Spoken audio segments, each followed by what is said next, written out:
Good morning, नमस्ते, राधे राधे। बज रहे हैं कुछ 8 और मुझे 8:30 बजे तक मेरी फ्रेंड के पास जाना था मेट्रो में। मुझे नहीं पता मैं कितना लेट हो गई हूँ, तो मैं उठ के फटाफट नहा धो के फ्रेश हो गई। तो आप सोचोगे मैं कहाँ जा रही हूँ इतना सुबह सुबह। तो मेरा आज इंटरव्यू है और मैं इंटरव्यू के लिए जा रही हूँ। जी हाँ, सही सुना। मुझे नहीं पता कैसा जाने वाला है, ठीक जाएगा या नहीं, बट हाँ मैं इंटरव्यू के लिए जा रही हूँ। पूरा एकदम फॉर्मल अटायर होगा, तो इसके लिए बाल वाल एक भी बाल दिखना नहीं चाहिए। और यहाँ पे मतलब कुछ हो और मुझसे कुछ ना घूमे, ऐसा हो ही नहीं सकता।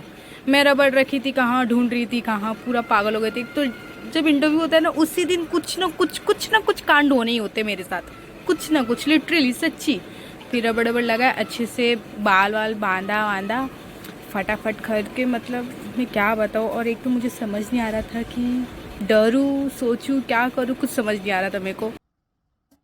मैं यहाँ पर अपना हेयर डोनेट के साथ अब बाल वाल बना के मैं सोच रही थी बस मेरा अच्छे से जाए, क्योंकि ऑलरेडी शायद मैंने 2 इंटरव्यूज़ दे दिए हैं। तो मतलब भाई आप इंटरव्यू देने जाओ तो वो इंटरव्यू एचआर को देख के ही डर लगने लगता है।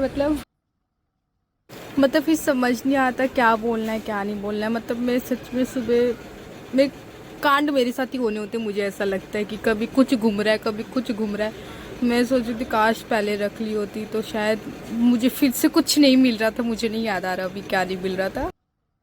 पता है मुझे, मेरे हेयर पिन्स नहीं मिल रहे थे।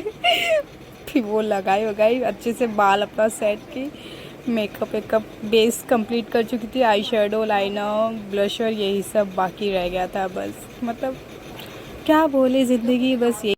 मतलब इंटरव्यू का सोच के ना, मतलब has a fresher, I am fresher, मैंने कभी काम नहीं किया है, तो मतलब समझ नहीं आता भाई क्या करेंगे जाके। तो यहाँ पे अपना फ़िश नट के साथ कंप्लीट की। हाँ, ये वो वाली नट नहीं है जिससे आप फ़िश पकड़ सके, पर ये वो वाली नट है जिससे हमारा बाल सेट होके अच्छा लगने लगे।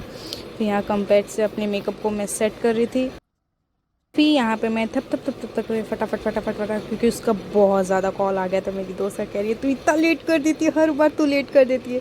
फिर भी मैं फटाफट करके मेकअप, मतलब मैं सोच रही थी सच में मैं ही कांड, मतलब मैं ही पागल हूँ। और थोड़ा डर भी लगा था। और सुबह सुबह ही मेरी मम्मी भी उठ गई थी, क्योंकि दुकान खुलना होता है, दुकान देखना होता है। तो मम्मी सुबह दुकान देखी थी। मेरा इस बार कुछ था नहीं, कुछ ज़्यादा करने का मन नहीं था, तो मैंने बहुत सिंपल ही रखा। बस लाइनर लगाया, ब्रश लगाया, हाइलाइटर, बस काजल वाजल लगा के अपने आप को सेट कर रही थी बस। मन में सुबह सुबह कौन तैयार होके जाएगा यार। एक तो सवा ज़िंदगी में काम करना, सही बात है, तभी पैसा आने वाले, वरना तो खाली फोकट तो हमारे घर वाले भी नहीं रखेंगे हमें। एक टाइम ऐसा आएगा ब्रो, मतलब एक ऐसा समय भी आएगा जब आपके घर वाले आपको भले डायरेक्टली ना बोले पर इनडायरेक्टली बोलेंगे ब्रो, गारंटी दे रही हूँ मैं। मुझे मेरी बहन खुद बोलने लगी तू घर पे क्यों बैठी है, जा ना, जा नहीं रही, इंटरव्यूज़ नहीं आ रहे तेरे। मतलब ऐसे सुनने को तो फिर और इंसान बोलता है घर पे बैठने से अच्छा कि मैं जाके बाहर कमा लूँ, कम से कम पैसा आएगा, इज्जत तो मिलेगी बाहर। तो इसलिए दुनियादारी छोड़ो, गर्लफ्रेंड बॉयफ्रेंड छोड़ो और कमाने निकलो सुबह सुबह ही। मेरे को हुआ रेडी होने में वही कुछ 15-20 मिनट लगा। फिर फटाक से चेंज करने के बाद लकीली कि आज बारिश नहीं हो रही थी, धूप था सुबह। फिर मैं ऑटो ली, ऑटो से घाटकोपर, फिर घाटकोपर से मुझे यहाँ पे कहाँ बीकेसी जाना था, वीएफएक्स में। फिर ठीक ठाक मेकअप लग रहा था। घाटकोपर पहुँचने के बाद गाना ना सुनते सुनते मैं घर से बस फॉर्मल शर्ट पहनती हूँ और मेरा ट्राउज़र, और फिर उसके बाद मेट्रो स्टेशन घाटकोपर का जो वॉशरूम है उधर जाके हम लोग चेंज करते हैं। और चेंज करने के बाद फिर जाती हूँ मैं। मौसम बहुत सही लगा तो उसका फ़ोन लेके ऐसे तो फ़ोटो खींच रही थी। फिर लकीली कि हमारी ट्रेन भी आ गई थी। अरे ब्रो, तू ना पूरा पागल कर देगी मेरे को। फिर ट्रेन आई तो घाटकोपर के बाद विद्या विहार, और फिर विद्या विहार के बाद कुर्ला आता है, तो 2 स्टेशन बाद। तो हम सब मस्त अच्छे दिख रहे थे।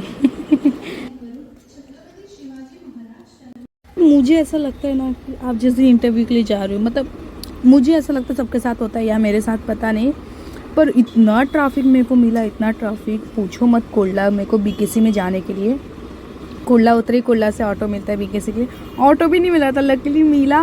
और ट्रैफिक मिला। फिर ट्रैफिक जैसे ख़त्म हुआ, मतलब हम लोग सोच रहे थे, पर बीकेसी का माहौल भाई वो दिल खुश कर देता है यार मेरा। मतलब तो मेरे को कब से बीकेसी जाने का था, मैं बस सुनते आती थी, कभी जा नहीं पाती थी। इंटरव्यू की वजह से मैं जा रही हूँ, बट मुझे इतना सुंदर लगा उधर का एनवायरनमेंट, भाई साहब मैं बता नहीं सकती। इतनी बड़ी बड़ी कंपनी, वो कोटक की हो, चाहे धीरू भाई अंबानी की हो, चाहे अंबानी की जियो वर्ल्ड प्लाजा हो, जियो वर्ल्ड ड्राइव हो, वीएफएक्स हो। तो यहाँ पे मैं और मेरे 2 फ्रेंड लोग थे, मतलब हम साथ में ही जा रहे थे। मतलब देखो मैं धीरू भाई अंबानी का दिखी, मतलब बहुत बड़ी बड़ी बिल्डिंग। सब सोच रहे होंगे क्या ये एक देख के मतलब खुश होगी, पर हाँ मुझे मिलती है खुशी यार, मतलब पता नहीं क्यों मुझे मिलती है, बहुत मस्त लगता है मेरे को। और ये एनवायरनमेंट देख के तो मेरा दिमाग थोड़ा शांत हो गया था। मतलब यहाँ पे आपको हर एक ब्रांच मिलेगा जो अपने क्या बोलते पूरे मुंबई में होगा उसका, बड़ी बड़ी कंपनी जैसे ICICI bank, Kotak bank, Canara bank, मतलब CBI और CA का भी जो इंस्टीट्यूट है वो यहाँ पे है। मतलब बहुत अच्छा है, बहुत। आप लोग ज़रूर आना, कभी आना। कुछ मत इंटरव्यू नहीं देने आओ, पर ऐसे।